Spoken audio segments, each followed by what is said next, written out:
নমস্কাৰ সকলোকে আমাৰ জ্ঞান একাডেমি চেনেলটোলৈ পুনৰবাৰ স্বাগতম কৰিছোঁ। আজি ভিডিঅ'টো যথেষ্ট বেছি গুৰুত্বপূৰ্ণ হ'ব গৈ আছে। যিসকল বন্ধু-বান্ধৱীসকলে থাৰ্ড গ্ৰেড আৰু ফ'ৰ্থ গ্ৰেড এক্সামৰ এপ্লাই কৰিছে, সেই বন্ধু-বান্ধৱীসকলৰ এটা কাৰণে এটা ইম্পৰ্টেণ্ট আপডেট আহিছে আৰু সেই আপডেটটো আপোনালোকৰ লগত মই শ্বেয়াৰ কৰি দিব বিচাৰিছোঁ।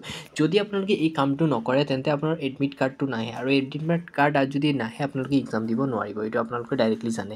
গতিকে যিসকল বন্ধু-বান্ধৱীসকলে থাৰ্ড গ্ৰেড আৰু ফ'ৰ্থ গ্ৰেড এপ্লাই কৰিছে তেওঁলোকলৈ এই ভিডিঅ'টো শ্বেয়াৰ কৰি দিয়ক, যাতে তেওঁলোকক কথাটো জানি যায় আৰু তেওঁলোকৰ এই কামটো যদি সোনকালে মানে কৰিলে যাতে কোনো ধৰণৰ তেওঁলোকৰ এডমিট অহাত কোনো ধৰণৰ অসুবিধা নহয়। গতিকে আৰম্ভ কৰিব বিচাৰিছোঁ। ঠিক আছে বন্ধু-বান্ধৱীসকল, অ'কে।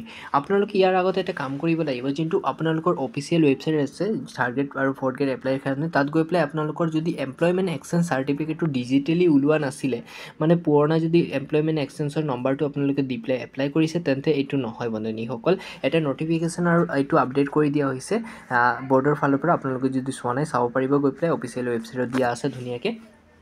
আৰু তাত স্পষ্টভাৱে উল্লেখ কৰি দিছে যে যিসকল বন্ধু-বান্ধৱীসকলে ডিজিটেলি এমপ্লয়মেণ্ট এক্সচেঞ্জ চাৰ্টিফিকেট ওলোৱা নাছিলে বা পুৰণা দিছিলে, তেওঁলোকক আপডেট কৰিবৰ কাৰণে কোৱা হৈছে। গতিকে আপোনালোকে একো কৰিব নালাগে, আধাৰ বা উইদাউট আধাৰত আপোনালোকে এমপ্লয়মেণ্ট চাৰ্টিফিকেট ওলাব পাৰে, গম পাই চাগে। আৰু যদি আধাৰ বেচিছ ওলায় তেন্তে আপোনালোকে অনলাইন একেবাৰে এদিনতে লগে মানে ধৰি লওক 2 ঘণ্টা বা 1 ঘণ্টাৰ পিছতে উলিয়াই ল'ব পাৰে, যোনটো প্ৰচেছটো আপোনালোকে ইউটিউবত পাই যাব। How to apply employment exchange certificate in Assam যদি মাৰে ধুনীয়াকৈ পাই যাব আপোনালোকে। আৰু উইদাউট আধাৰ যদি হয় তেন্তে আপোনালোকে অফিচত গৈ পেলাই আপোনালোকৰ ফিজিকেল ভেৰিফিকেশ্যন এটা কৰিব লাগিব। ঠিক আছে, গতিকে বন্ধু-বান্ধৱীসকল পাৰাচলতে আপোনালোকে টাইম ৱেষ্ট নকৰিব। 29 জানুৱাৰী লাষ্ট ডেট দিয়া হৈছে ইয়াৰ, আৰু পাৰাচলতে 29 জানুৱাৰী না ফেব্ৰুৱাৰী আছিলে বন্ধু-বান্ধৱীসকল, চাই ল'ব আপোনালোকৰ ডেটটো।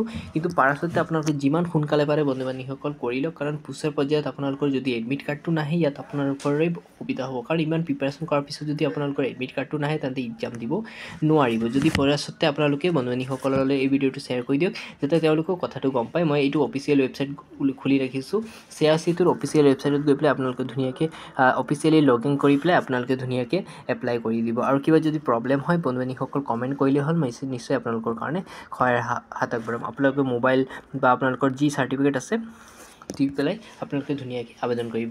আপোনালোকে নতুন হয় যদি আপোনাৰ নিউ ইউজাৰত গৈ পেলাই চাইন আপ কৰিলে আপোনালোকৰ সম্পূৰ্ণ ডিটেইলছবোৰ এইটো চাব পাৰিছে। মই দেখাই দিব বিচাৰিছোঁ mobile number, giving name, user name, passport, complete passport, date of birth, তাৰপিছত পাৰ্টনাৰ ডিটেইলছ মাৰি পেলাই আপোনালোকে চাইন আপ কৰি ল'ব পাৰে। তাৰপিছত আপোনালোকে লগ ইন অপশ্যনত গৈ পেলাই আপোনালোকে ধুনীয়াকৈ এপ্লাই কৰিব পাৰিব। গতিকে যদি কিবা অসুবিধা হয় আপোনালোকে জনাই দিব। গতিকে থাৰ্ড গ্ৰেড আৰু ফ'ৰ্থ গ্ৰেড যিসকল বন্ধু-বান্ধৱীসকলে এপ্লাই কৰিছে, অতি শীঘ্ৰে আপোনালোকে এমপ্লয়মেণ্ট এক্সচেঞ্জ নম্বৰটো আপডেট কৰক, যাতে কোনো ধৰণৰ অসুবিধা নহয়, আপোনালোকৰ এডমিটটো যাতে ৰখি নাথাকে। গতিকে ইমানেকৈ সামৰণি মাৰিছোঁ, ধন্যবাদ।